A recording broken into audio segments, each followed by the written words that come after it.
What's up, everybody? It's Man of Low Moral Fiber here. My name's Luke, and the other day I'd done a video on the Midnight Star, which I consider to be the worst grenade in the game, but I was thinking about it, and I think the Rolling Thunder might easily be the second worst grenade in the game. If you don't know what the Rolling Thunder does, it's basically just an extreme version of a rolling prefix MIRV grenade that explodes every time it does a rolling bounce. So you can see there, it's doing a little bitty bounce every time, or a little bitty explosion every time it bounces. And in fact, that explosion doesn't do too much damage. And then once it's either going to reach an enemy or reach its time limit, it will go ahead and child out and explode into MIRV child grenades like Torgue grenades do. It has 10 child grenades in this case, kind of like the bonus package, which is the other legendary Torgue grenade. And the Rolling Thunder is so bad that I would actually expect the rubberized bonus package to be a little bit better, just because the child grenades will do more damage and be actually in a controllable type spread. Now you can see here that it doesn't do the explosion every bounce like the bonus package does, or like the Rolling Thunder does. However, the bonus package does explode twice, which the Rolling Thunder doesn't. So the Rolling Thunder is inferior in every way, even to being a rubberized grenade to the other legendary Torgue grenade. We're going to go ahead and get started here. I'm using a Krieg build that uses the Flesh Crunch mod to boost explosive damage really high, and we'll see even with this build if we're able to actually get kills here in the Barroom Blitz with the Rolling Thunder. I think there is absolutely no way that we'll finish the quest, and we'll see how bad this weapon actually does. It is a very good way to kill yourself, like all rubberized grenades are, and this one in particular is very, very deadly because obviously those child grenades come out at you pretty far and everything.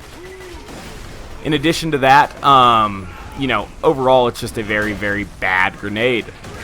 I think everyone can agree that rubberized delivery system is the absolute worst delivery system for grenades in Borderlands 2. It doesn't make any sense at all. It's really, really bad. I think the only way that we'll kill these badass guys here is to get blood explosion chains. Otherwise, there's absolutely no way we're going to kill them with the... there's absolutely no way we'll kill them with the Rolling Thunder. I do think that the Creamer, which I used to get a second win there, is a very underrated rocket launcher, and that was actually able to get us a second win pretty quickly and stuff like that. I can't think of any real use at all to a rubberized prefix to begin with, and especially not the Rolling Thunder in general. It's just really, really bad. As you can see there, I can bounce a grenade straight into an enemy, and it doesn't even hardly deal any damage at all. And if I'm using it up close like that, it's almost always going to kill me. Again, we'll get a second wind here using the Creamer because it is awesome. And maybe if we just go down a bunch trying to fight these ultimate badasses and then keep getting second wins with the Creamer, that will eventually get us through this quest. Otherwise, there's no way we're getting through this quest. Grabbed a few more grenades right there via the skill Bloodbath, which encourages enemies we kill while we have Bloodbath activated to drop more grenades for us, and that's definitely a good thing because, we're running out of grenades very quickly using this very, very awful grenade.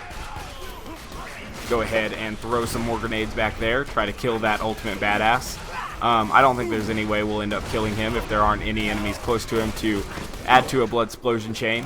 Otherwise, like I said, there's just no way we're getting kills with this weapon.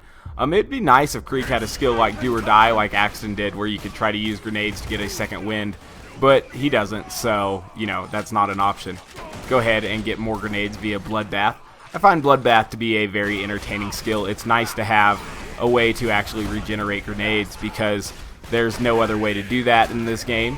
And I would definitely appreciate if some character, probably Claptrap I would imagine, with his name being Fragtrap, might have a grenade recovery or regenerating skill in his skill tree. Obviously he's the only one where we haven't seen the whole skill tree, I think. And so maybe that could still be in store for him. Probably not, though. Obviously, we've failed the quest now because there's no way we'd ever finish this quest with this particular grenade. It's not possible. In my opinion, it's probably the second worst grenade in the game. It's that bad. go ahead and use the creamer to hopefully get a second wind another time. Got 9 rounds here, but we can't fire them off too quick, so I don't think... Oh, we did get a second wind. That's good. Someone's sending me a lot of messages. Someone really wants to talk to me. Go ahead and use it just a couple more times to maybe try to clear out this particular map of enemies. Sorry about all the message notifications I'm getting, guys. I should probably turn those off, but I do like to actually get the messages when I'm not recording videos, so that's something. Yeah, I ended up using Creamer just to finish them off because that's how bad the Rolling Thunder is. It kills yourself more than you'll ever kill enemies with it. It's just, it's that bad. In my opinion, it's the second worst grenade in the game. Obviously, the rubberized prefix in general is absolute trash tier, and this grenade in particular is one of the worst rubberized grenades in the game because of the child grenades it has and its potential to actually kill the user. As always, guys, I thank you very much for watching. If you haven't yet taken the time to subscribe, please do so. I'd really appreciate that. If you have any questions, be sure to ask those in the comments. Tell me what you think about the Rolling Thunder grenade. Has anyone ever actually used it for any real reason other than, goofing around and having a little bit of fun with it? As I'm going through here testing some of the worst gear in Borderlands 2, be sure to give me suggestions on other pieces of gear you would like to see demoed and everything like that. This isn't a very serious series, and I'm willing to try most weapons for this particular series to see if they're as bad as we think they are, or if some weapons actually have potential. As always, guys, one more time, thanks for watching, and I do hope to catch you next time. Bye, guys.